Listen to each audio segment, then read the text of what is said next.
इसीलिए मेरा opening statement थोड़ा आप सब्र रखिए, थोड़ा लंबा है, मगर एकदम लंबा नहीं करूंगी। आप ज़रूर मेरे से फिर प्रश्नोत्तरी के समय पूछ भी सकते हैं। मैं ये ज़रूर याद दिलाना चाहती हूँ, सम्मान चाहिए, विकास नहीं। ये बोलने वाले लोग से जो जंगल राज का ज़माना था बिहार में, उस समय बिहार के पर कैपिटा इनकम उड़ीसा से वो जंगल राज शुरू होने से पहले उड़ीसा से हायर था, बड़ा था। उड़ीसा उस समय पर कैपिटा जीडीपी 20,591 रुपीस था, 20,591। और उस समय 1991 के समय में बात कर रही हूँ, बिहार का 21,282 था। मगर जंगल राज शुरू होने के बाद बिहार का 33% ड्रॉप हुआ और आराम से उड़ीसा 31% ज़्यादा बढ़ा। इसीलिए 2002 तक जब हम पहुंचे, बिहार का पर कैपिटा इनकम वो जो मैंने कहा 21,000 कुछ, उससे कम होकर के 14,209 तक पहुंचा। उस 10 साल जंगल राज के कारण पर कैपिटा, हर व्यक्ति का आमदनी जो मेजर होती है पर कैपिटा जीडीपी, वो 21,282 1991 में जो था उससे कम होकर के 14,209 में पहुंचा।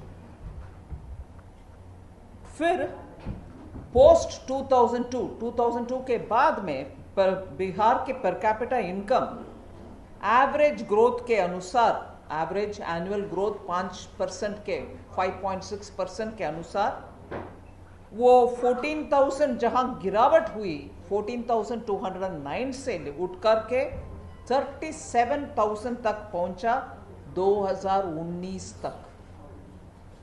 मेहनत के कारण और जंगल राज को मिटाने के बाद, थोड़ा कानून व्यवस्था ठीक होने के बाद ये था।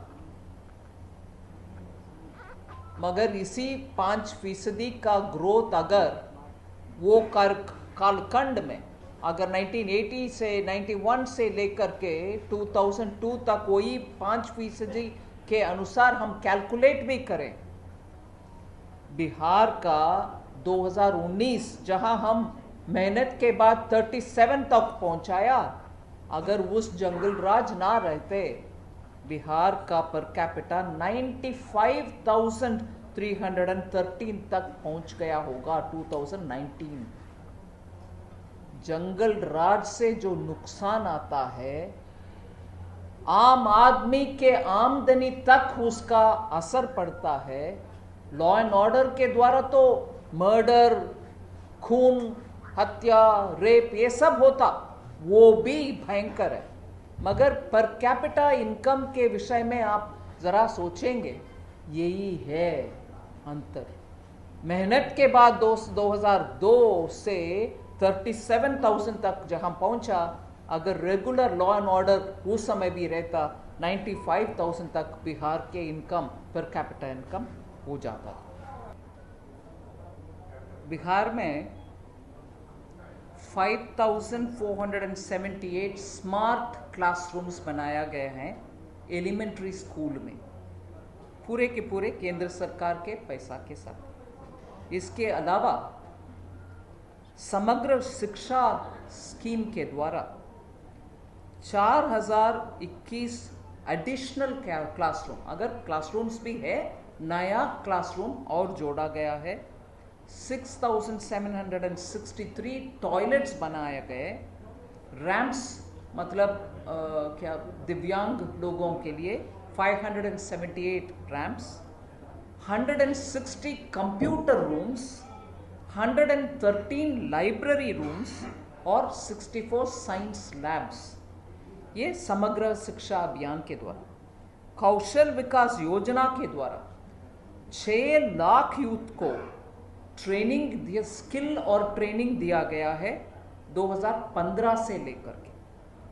फिर आईआईटी बोध गया कैंपस, परमानेंट कैंपस का इनॉग्रेशन पीएम मोदी के द्वारा इनॉग्रेशन हुआ है, और एकेडमिक और रेसिडेंशियल कॉम्प्लेक्स भी आईआईटी पटना के लिए भी इसके दौरान फरवरी में इनॉग्रेट किया गया। सो सिर्फ एजुकेशन के विषय में मैं ये डेटा आपके सामने रखना चाहती हूँ। मंत्री जी, एक सवाल है, क्या मैं याद दिलाना चाहती हूँ, कई डेटा 1 मिनट में देख के बोलती हूँ। 2015 में एक पैकेज बिहार के लिए भी अनाउंस हुआ, उसके तहत 1.25 लाख करोड़ का अनाउंसमेंट, बहुत बड़ा कमिटमेंट मोदी जी ने दिया 2015 में, मुझे बिल्कुल याद है। और इस पैकेज के अनुसार क्रिटिकल सेक्टर्स में including transport, education, health care के अनुसार बहुत सारे खर्च उठाने वाले का अनाउंसमेंट 2015 में ज़रूर हुआ है। इसीलिए ये बातें में हम बोल नहीं रहे। बरौनी में 9,500 का इन्वेस्टमेंट कहाँ से हुआ फिर? पैनोरमा ग्रुप, जो सोचता है वो करता है। आपके अपने सपनों का आशियाना। ये लो, मुंह मीठा करो। आज मैंने अपना जॉब छोड़ दिया, अब हम पूर्णिया वापस जाएंगे। जॉब छोड़ दिया है? मतलब ये घर कैसे चलेगा? हम करेंगे क्या? और माँ बाबूजी क्या बोलेंगे? इसलिए मैं एक और मिठाई का डब्बा लाया। अपने बिजनेस के लिए लोन अप्रूव हो गया। अरे लोन अप्रूव हो गया वो तो ठीक है, लेकिन पूर्णिया में हम रहेंगे कहाँ? अपना घर भी तो नहीं है वहाँ। इसलिए तो एक और मिठाई का डब्बा अलग से लाया हूँ। हमने पूर्णिया में घर ले लिया है, पूर्णिया के ई होम्स पैनोरमा में। पूर्णिया में पैनोरमा ग्रुप लेकर आए हैं ई होम्स पैनोरमा। बड़ा घर, आलीशान जिंदगी और अत्याधुनिक सुविधाओं के संग। अरे अब क्यों मुंह मीठा करवा रही हो? क्योंकि हम घर वापसी जो कर रहे हैं। घर वापसी की खुशी पूर्णिया में ई होम्स पैनोरमा के संग। E homes panorama, luxurious lifestyle redefined.